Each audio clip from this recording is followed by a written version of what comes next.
What up, YouTube? Here's the video. Active recovery. Here's some things we need to understand about active recovery. It is beneficial. And I want to shine some light on some things that I've learned through active recovery, talking to certain people about active recovery, talking to people about recovery, speaking to friends, speaking to colleagues, just speaking to people. So my last video, I did it on jump rope.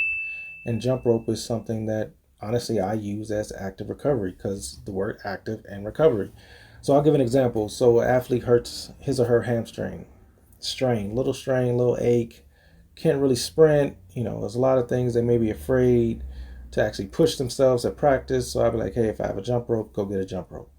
And we do jump rope and working on this pattern. Maybe it can correct some techniques that they have or some flaws that they have, but it's really just trying to get them at practice, in practice, and understanding that, body movement, moving your body will, as you get your blood flowing, it does help heal the body as well. As you get older, I'm sure we understand that a lot more. So the jump rope is definitely a thing that we can all use for active recovery. It's a great device. It's cheap, as I said in my other video. Boom, right there. It's just something that, I think everybody should throw in and have their athletes do. I think all runners should do it. All athletes should do it, in my opinion. I was having a discussion with a certified athletic trainer about, what are some of the problems she sees or some of the injuries that she sees the most. And a lot of them that she mentioned, or two that she mentioned, was hip flexors and hamstrings.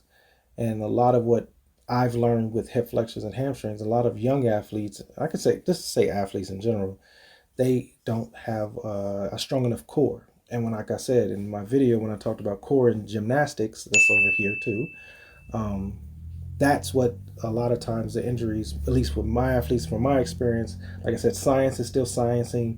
People have different methods, but from my experience, it was the back. When I strengthened up the back, or once I did exercise to strengthen the back, things got better.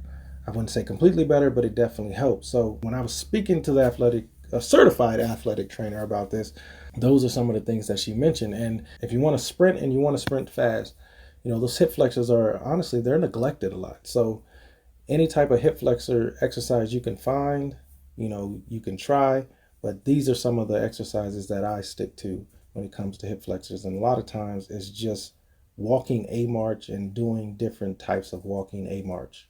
Or holding that A position and doing different types of things. So another thing that I'll bring up is the ice bath, the dreaded ice bath. We all, I don't know, at some point, I believe I can say everybody has done it. Some people do it just for therapy to keep the mind right. I'm not there yet. As an athlete, I did do a lot of cold tubs. I can't count how many. Played sports, or like I played, I'm in my 40s.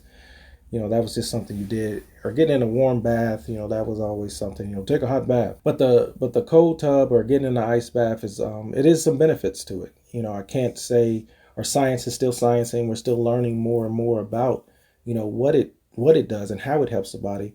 But it definitely is beneficial. One thing, and when it comes to the cold tub, is I honestly recently came upon, it's called cold shock protein, and I've been doing some readings and trying to learn more about the benefits of it. Like I said, as I still do research and learn, the benefits of getting in a cold bath. Now, the obvious benefits that we can jump out and say is, the mental, to get into immerse your whole body into something that is freezing, just say a cold temperature. It doesn't matter how cold it is, it's cold.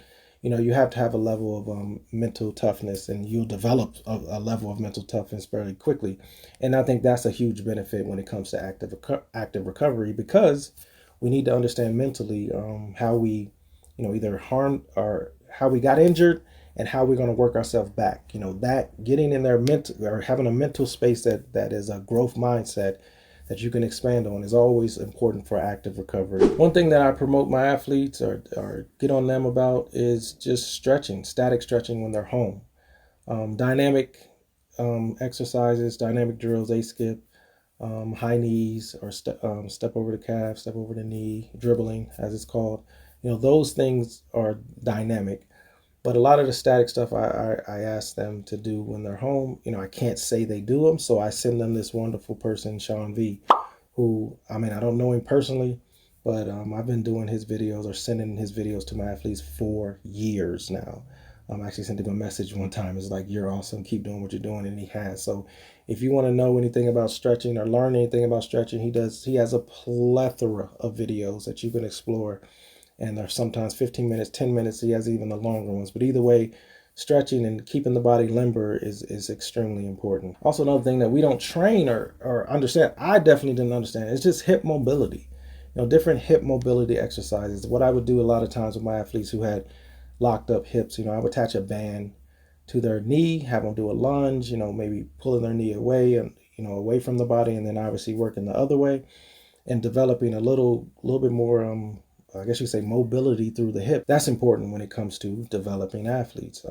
Just knowing how to stretch, because I'll be honest, not that I'm not honest, I'm always honest, but I didn't know anything about this stretching stuff. Everybody would say stretch, and dynamic stretching wasn't a thing that I've heard of until I got older, until I stopped playing sports. So it was how to stretch, how do we do these things? And that's what Conscious Athlete is about, is to help people and understand how, yes, do static stretching, but I don't believe in static stretching before my event or before a game. I believe static stretching should be done, I would say, you can say at home, or you can go to yoga class, in which is another form of a good recovery or good active recovery where you're doing something. Because sitting on the couch, is not recovering. I would say this thing often when athletes get injured, they go to the doctor and the doctor says he writes that slip and it's just 2 weeks off, just rest. And I'm like, hey, you got to do something. I know, he said 2 weeks off, but you have to do something. Getting the blood flowing is how you promote healing. One of the things that is still being studied, again, I love doing research, y'all. I love going through things, learning what new research out. I have my own stuff that I do. We would call them case studies. I love finding new information, or at least what someone has presented. I love trying to just unpack it and understand it for myself. But this is what I want to say is the biggest thing when it comes to all this active recovery and how our body develops and how our body heals is sleep. A lot of times just sleep. I have a ton of things, I have read a ton of things and listened to a ton of videos on what's the biggest thing that you can get, how to get your body to recover. And the biggest thing that I found was sleep. Yes, you can do the cold tubs. Yes, you can do the stretching. Yes, you can do the meditation. You can do a lot of different things, but sleep is the biggest thing. As always, bring here's the conscious side to this wonderful video. Active recovery doesn't always start with everything I shared. It honestly starts with the mind. We have to actively want to recover. We have to actively want to understand, and we have to actively, seek out information. So that's what Conscious Athlete's about. Peace out, YouTube. Hey, folks. Thank you for watching.